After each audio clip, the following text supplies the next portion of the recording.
적은 돈으로 빨리 큰 돈을 벌려면 단타 최고수들의 필수 기법. 앞 영상에서 얘기한 대로 단타의 종류가 다양한 것처럼 단타의 기술 또한 매우 다양하다.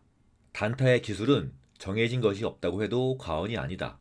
누구든지 꾸준하게 수익을 만들 수만 있다면 그것이 바로 기법이 되는 것이다. 그렇기 때문에 연구를 통해 누구나 기법을 만들 수 있다.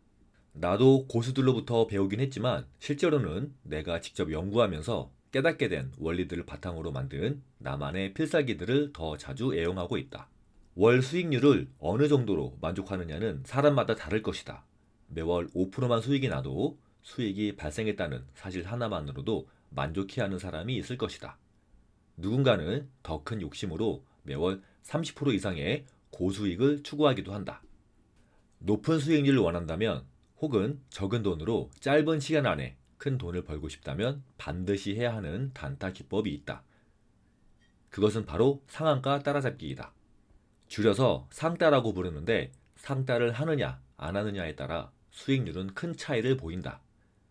상한가 따라잡기는 당일에 오를 수 있는 최고 상승률인 30%의 주식을 사는 것이다. 즉 전일 대비 30%나 올라있는 주식을 사는 것이다. 왜 상승 초반에 안 사고 30%나 올라있는 꼭대기에 사야 하지? 라며 의아해하는 사람도 분명히 있을 것이다. 나도 예전에는 그렇게 생각했었으니까. 상한가의 원리에 대해 생각해보자. 우리나라는 상한가 제도에 의해 당일의 최고 상승률은 30%로 정해져 있다. 아무리 좋아도 이 이상은 상승할 수 없다는 의미다.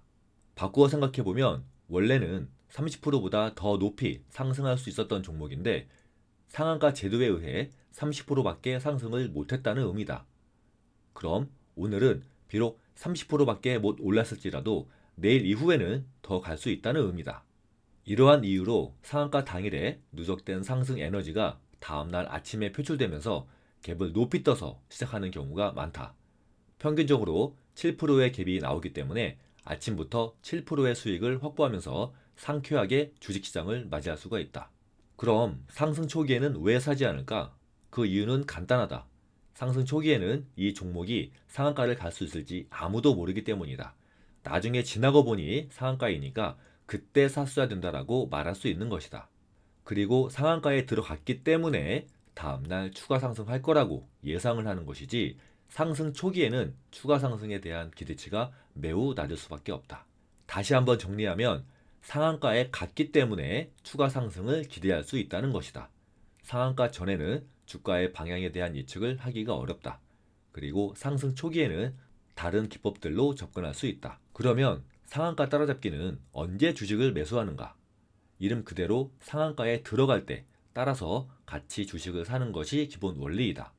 하지만 상한가에 들어가는 속도가 매우 빠른 경우에는 닭 쫓던 개처럼 쳐다보기만 하고 사지 못하는 경우도 빈번하다. 그래서 최근에는 상한가에 사는 것보다 27%, 29% 오른 가격에 미리 사는 것이 널리 퍼져 있다. 상한가에도 종류가 많다. 장대 양봉형, T자형, 아랫꼬리형, 점상한가형. 이 유형들은 내 책에 자세히 나와 있으니 참고하기 바란다. 상한가 진입 이후에는 상한가 매수 잔량을 주목해서 봐야 한다. 매수 대기 물량이 많을수록 좋다. 당연한 이야기다. 사려는 사람이 많다는 뜻이니까. 이 물량이 줄어들면 상한가가 풀릴 수 있으므로 조심해야 한다. 이 물량이 줄어들면 자동으로 손절하는 기능도 최근에는 도입되었다. 역으로 이를 이용하기도 한다. 일부러 대기 물량을 갑자기 감소시켜서 사람들의 손절을 유발시킨 후에 다시 큰 대기 물량으로 받쳐서 완전히 상한가로 잠그기도 한다. 이외에 단타에 자주 활용하는 기법들은 시황매매, 신고가 매매, 수급매매, 시초가 매매, 종가 매매, 시간의 매매, 그리고 하한가 따라잡기 등이 있다.